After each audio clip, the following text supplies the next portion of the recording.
So, hello friends network. Here are my cousins. Jonathan, say hi. Hi. Charles Michael. And this would be Maki. And today, this afternoon, we will try to gather some sea urchins, or other known as what? Tuyum. Tuyum. And with the equipment using this simple hook and laundry basket. So later on, we will try to see if there are so many sea urchins that we can gather, and we'll try to show you on how to clean those sea urchins. Okay, Let's go. let's go.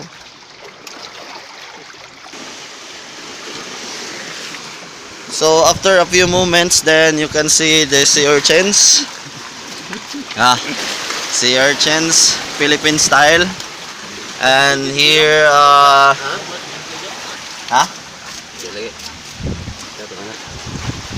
unsaon man pag-abri bay? Naon sa bayan?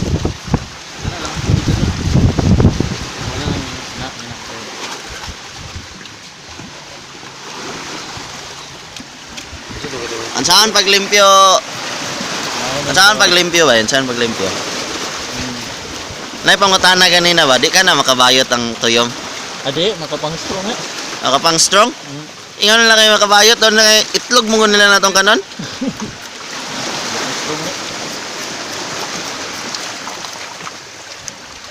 Be, pakitang unod be. Ay ang itlog nila be. Uy. Eke.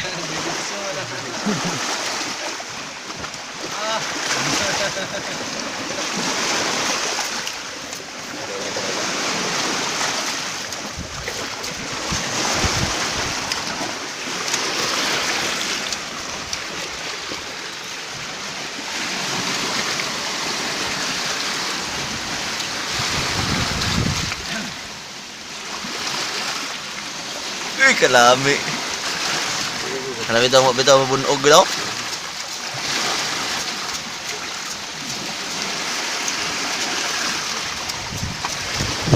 Okay.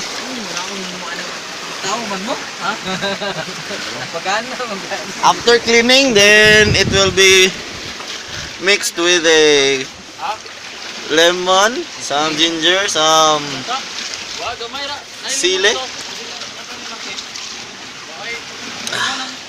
and